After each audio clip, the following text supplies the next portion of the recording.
Hi everyone, I guess this is a good time to really go over what I explained and discussed at the Traders Summit. The video of Traders Summit is on their YouTube channel and on their website, so you can view it on either places. And if you did, then you at least had an insight into the counter trend bounce trade that we were really looking at, and a lot of the things I discussed there across the currency and commodity basket have actually played out.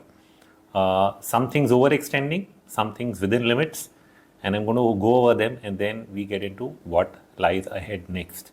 So among the things was that at the start of October, what I was looking at as a potential counter trend bounce, and a slightly more significant one specifically from the US market. And the reason was that we could very well see a 5-wave decline in what we were calling as wave 1 of C on a weekly chart. So once you could clearly see that 5-wave decline and prices started to reverse, we started to look for a retracement. Now note this is wave 2, even if it's off C. Second waves tend to have the deepest retracements, and so we are looking at a 50 to 61% retracement across indices, but with a potential divergence in the retracements between the S&P and the Nasdaq. This was very much based on the similar kind of divergence that we've actually seen during the year 2000. Between these indices themselves, so at that point of time we saw a smaller bounce in say the Nasdaq and a bigger one in say the S&P, wild gyrations in the Dow, which is more a price weighted index.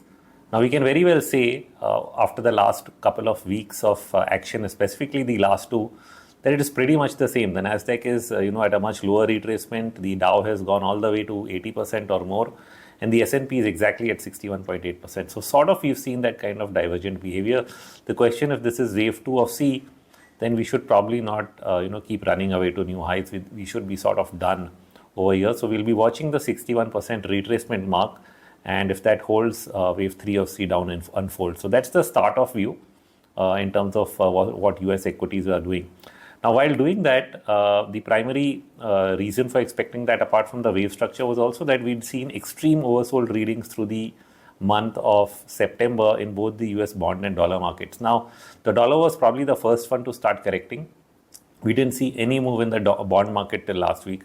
And so the dollar, my expectation was we'd probably pull back to the 20-week average, take support there and move up again, which is at around 108.7. So the only difference in this entire thesis, it's not only not taken support there, it's broken that and is closer to the 40-week average or 50-week average. 40-week average is at around 105.7, and then you'll have the 38% retracement somewhere there. But what this deeper pullback in the dollar simply means is that we could have completed, starting from Jan 2021, a 5-wave advance all the way to this high.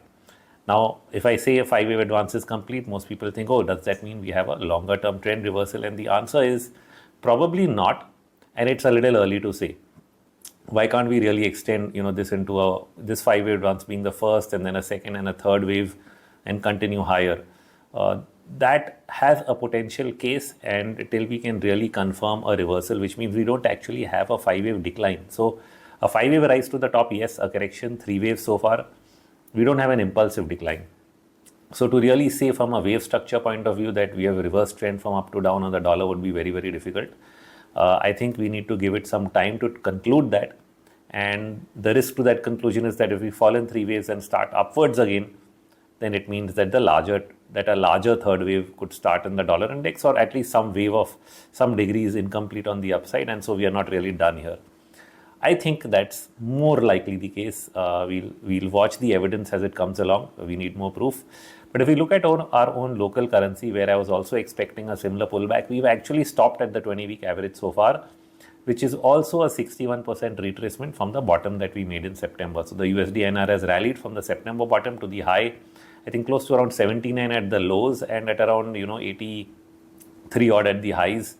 And if you take 61%, you come to around 80.60 odd, and the 20-week was 80.56. So somewhere that range, I think, mostly held today.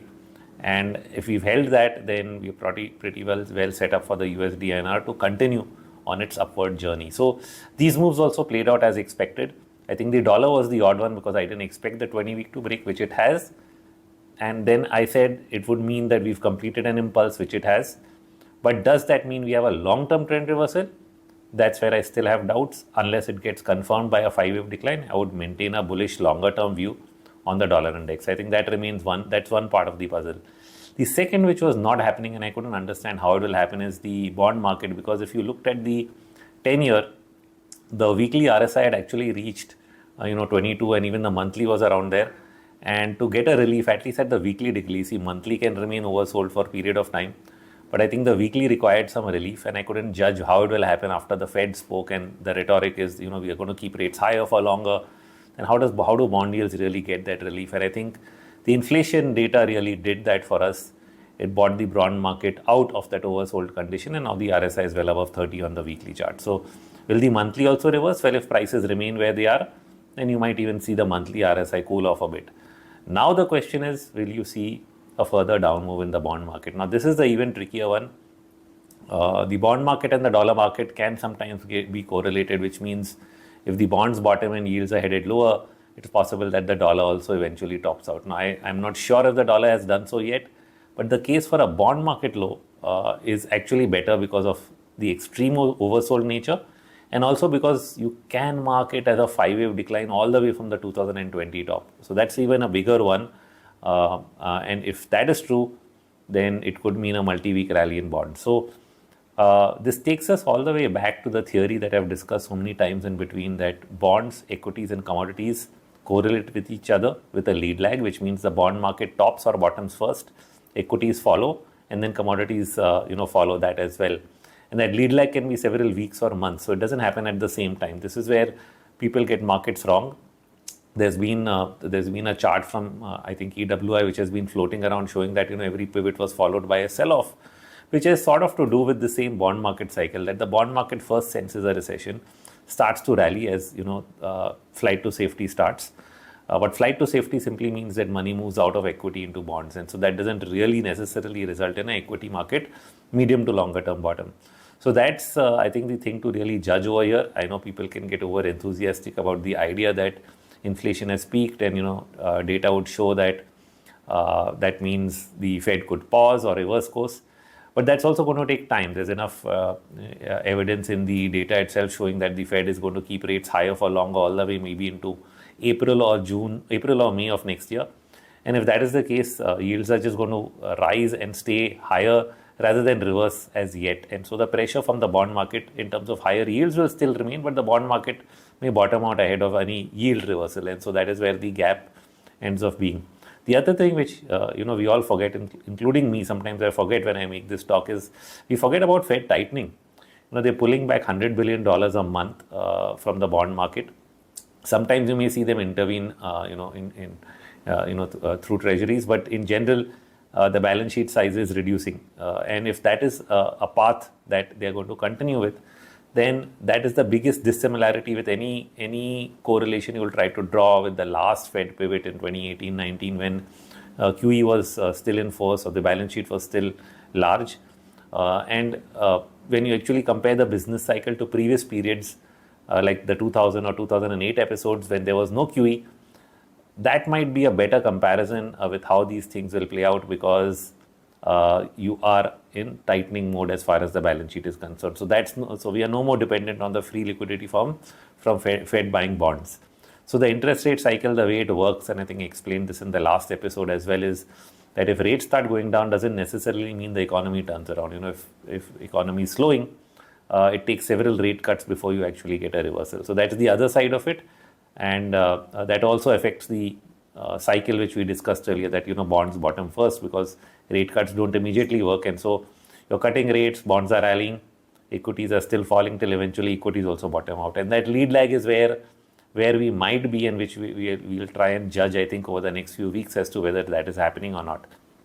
Now I know what's coming at me immediately is, all this is fine, Indian equities are outperforming the world, we've decoupled, and so it doesn't matter, whatever you're saying doesn't matter. That's a fair argument given that it has not mattered recently. It did matter till June. Now all of a sudden when you have a divergence between two markets, you start believing that the markets are uncorrelated from here on. It'll be very interesting to see if that plays out in exactly that fashion. But at least so much is true that when world markets do decline, our market also see some kind of correction, as we did see in September. Even though we didn't make a new low below the June lows, we did fall for a while. And so that allows us to think, whether something has changed, which is partly why I turned bullish in October, right? No new low in India versus no new low in versus a new low in the US was sort of an intermarket divergence. Even between the currency USD INR making a new high but Nifty not making a new low was an intermarket divergence. These were reasons to think that, okay, near term you have a rally. But does that mean that these intermarket divergences are going to result in a long-term reversal? Is, I think, the bigger question at hand. And whether these, the divergence play was just one single trade which is now ending, and then now we go into the next trade where we'll again try to look at, are there divergences? In fact, one of the major divergences in the Indian market is now you don't have a new high in the Nifty 500 or the all cap index, or most importantly the mid and small cap indices, which ends up reflecting in the 500, basically meaning that the broad market is not participating at all over here. So the new highs in the Nifty that we've seen in October are without the participation of the mid and small cap stocks, which were actually doing pretty well in the July-August rally, but are completely not doing well in this particular rally. And now we have an internal intermarket divergence in the Indian markets, which is sort of a big red flag hanging over there. And if we are to get this rally to above 18,600 to new highs, as some people are hoping and praying for, you're going to need the participation of the broad market. It's not going to happen without the broad market kicking in. The broad market continues to decline, then I think it will be very, very difficult for the Nifty to do that. And even if it by chance does, it will be very hard to sustain that without the broad market. So that's, I think, the thing, most important thing going to be to watch for. In the meantime, like I said, the USD INR is already retraced 61%. The DXY has done a three-way fall. We've seen copper prices shoot up. So that's the last one I think I should mention from the Traders Summit, because at that time I said the dollar will correct and that will cause a big retracement in copper, which has done a double bottom, because there was also an intermarket divergence there where new highs in the dollar did not lead to new lows in copper and setting it up for a triangle breakout. And that breakout led to a rally to the top end of the channel as anticipated. Now, of course, copper can overshoot to 61% retracement if it has to, or it peaks near the top end of the channel. So again, we don't have any sign of reversal in copper yet, but it is something we'll watch out for. At least the best and easy part of the trade is done, which is what I like to take. Like in Nifty, it was from 17,000 to 18,000. That was the easy part of the trade. Or even the June bottom from 15,200 to say, I think 17,600, 700 was the easy one. Then after that, I let it go and missed the next 400-500 points, because as a trade, you can't catch every top and bottom. If you did catch one side of it also, that's great enough. I think I managed to catch the two bottoms, not the tops, and in terms of exit. And that's fair enough, because I at least take some profits home. The real question is not the short-term trades. Those really help in creating that alpha to my portfolio. The real question is, should I remain on the bear side of the long-term trend in this market, or should I flip and start thinking about the bull case? I think unless I get a clear long-term reversal in the bond market and the dollar market, I'm not going to be doing that. And of course, the bond market, like I said, will have a lead lag with equity, and therefore it gives me enough time to think about these things. And that's what I'm really doing, because after all, I invest my own money and I have to be careful about it. And I would like to protect the gains I've made over the last 2-3 years in the post-pandemic bull run. And I would really want to be sure that the next bull run starts before I jump onto it. So for the time being, the cautious approach simply means I take trades, and when it comes to investments, I do make them, but I'm also early to book them in terms of taking some short-term capital gains off the table with sectors that I've mentioned that I continue to hope to like, which is probably pharma. I don't know if it will rise against the market, but maybe it can fall less. But if it rises, great. If it doesn't, then probably it will only provide relative protection. The other part is to generate and keep a lot of cash handy, so that whenever corrections happen and there's an opportunity to buy, I actually have the ammunition to do so. So I think that's the overall strategy. Looking for the next trade setup to show up. Most of the expected moves in October have played out. And so now I'll focus on the next move that is going to come up. And I think we have several early signs and warning signs coming up. What we need is really price confirmation. And that's what then eventually leads to the trade.